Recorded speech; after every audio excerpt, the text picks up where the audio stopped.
Welcome back to the deep dive. So we've just been sent a really powerful collection of sources, and they seem to outline what might be, well, the biggest shift in energy storage since lithium-ion first hit the scene. It's a huge topic. A huge topic.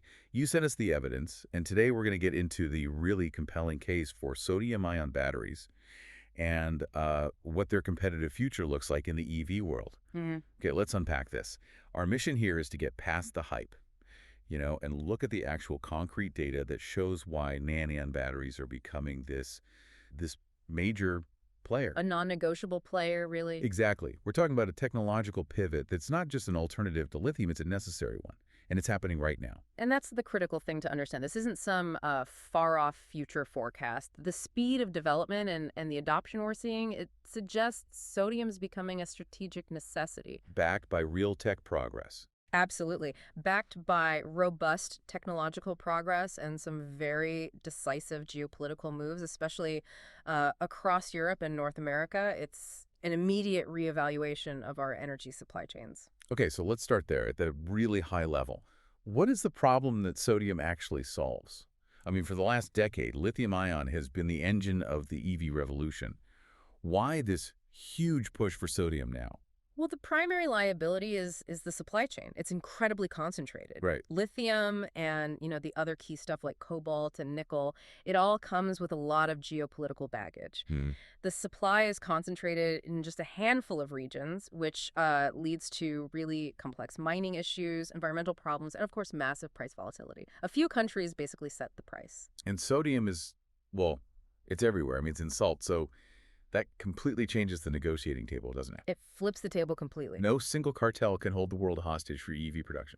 Precisely. Sodium comes from incredibly common materials, often just simple sea salt. And this abundance gives you two critical advantages. First, independence from those volatile rare earth markets. Let's say. The ability to build local, resilient supply chains.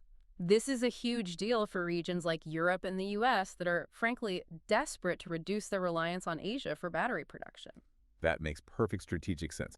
But let's talk about the money. Does this material advantage translate, right away into economic benefits for manufacturers and for us, the consumers? It does, absolutely. And this is where the sources you sent are just incredibly compelling. The economic advantage is immediate. Right now, NAO batteries have production costs that are roughly 30% lower than lithium iron phosphate batteries. Okay, let's pause on that for a second. LFP. Mm-hmm. For everyone listening, you have to remember, LFP is already the cost leader in the lithium-ion world.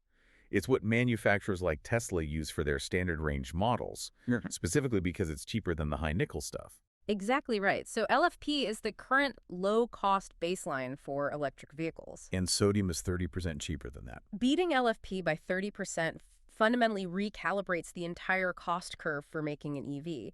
This is not a small win. It's a radical shift in the economics that makes cheap, mass-market EVs achievable much, much faster.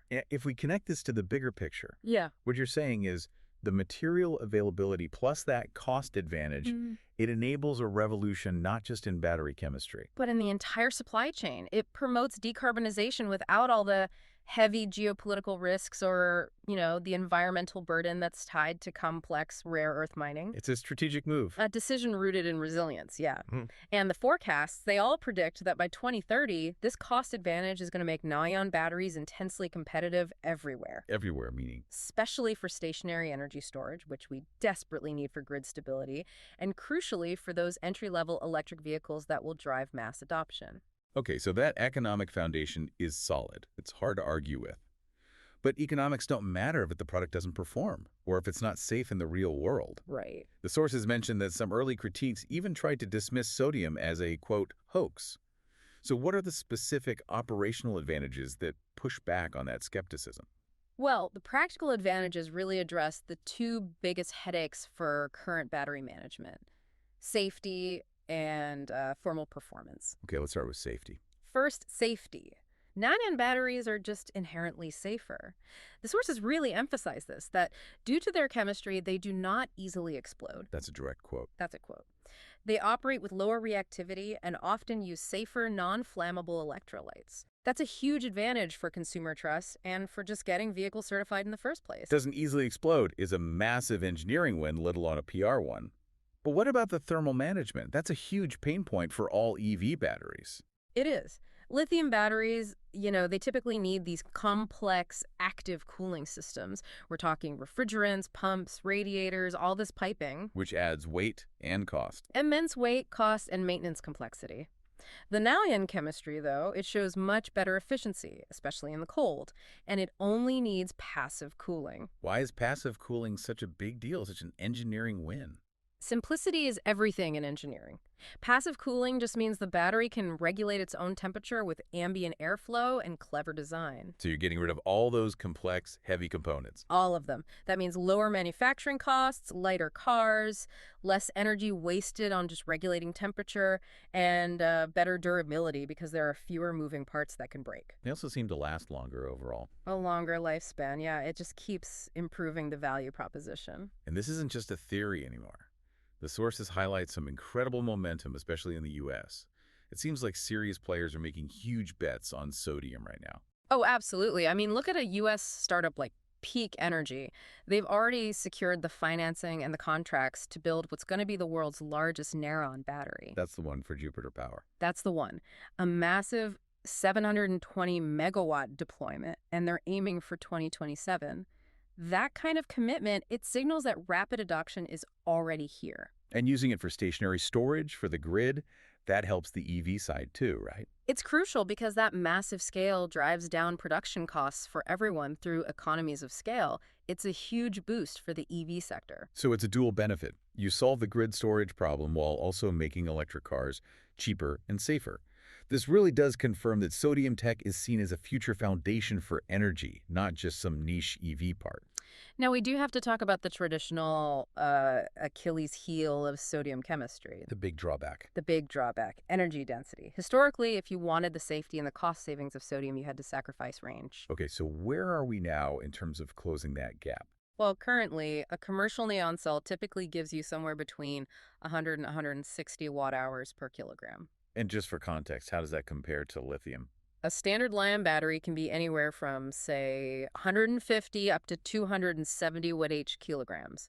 So that 100-160 range for sodium, it's perfectly fine for city commuter cars or entry-level EVs where cost is the most important thing. But it's not great for long-range performance. Right, it's a limitation. However, this is where the breakthroughs are happening at just a stunning pace.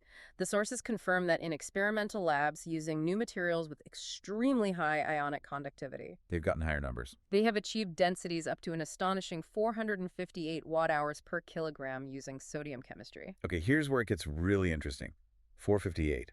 To put that into perspective for you, that number isn't just a small improvement. That suggests sodium could leapfrog the performance of current commercial lithium batteries entirely. The potential is. It's basically limitless. The immediate commercial goal is to push the density beyond 200 watt-h kilogram very, very soon. And what happens when they hit that 200 mark? Hitting that 200 plus threshold, that means sodium chemistry is no longer just for entry-level cars.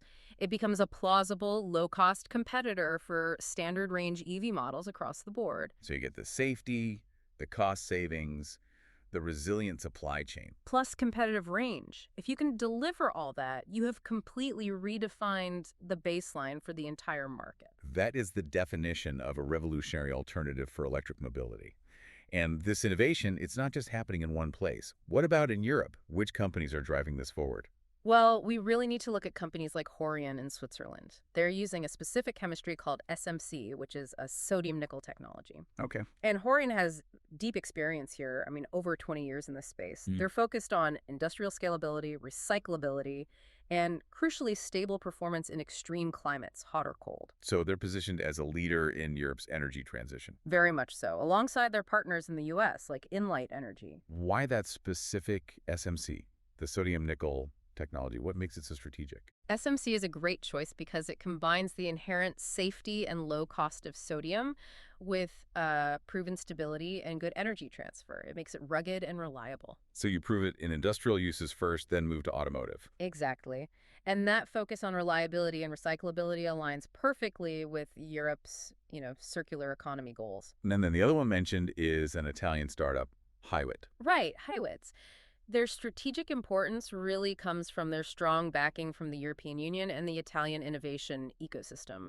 Their whole focus is on tech that combines sustainability with economic efficiency and durability. So they're set up to scale quickly within a sort of protected economic bloc. That's the idea, an economic bloc that is actively seeking independence from the volatility of the global battery supply chain. So whether we're looking at the huge scale of the U.S. storage market or the focused innovation from European companies like Horion and Hiwit, the message is pretty singular. It is. Sodium is moving from the lab to the factory floor, and it's confirming it's going to be a foundational technology for the world of electric car batteries.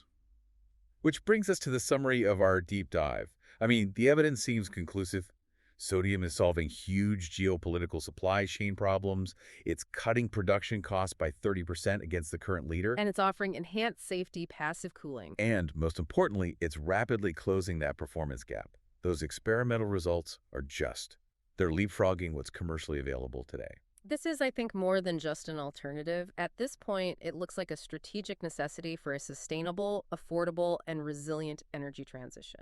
This raises an important question, and it's one for you, our listener, to think about. Mhm. Given the astonishing rate of these performance gains we've just talked about, going from 160 commercially to almost 460 in the lab, if sodium batteries hit that 200 watt-hour per kilogram threshold ahead of schedule, how quickly could the entire global supply chain for EV manufacturing pivot away from rare earth elements? That's a fascinating question. That transition timeline could reshape the entire global economic and manufacturing landscape in less than a decade. The future of energy independence really feels like it's tied directly to the development of this chemistry. Well, thank you for sending in this critical research on the rise of sodium.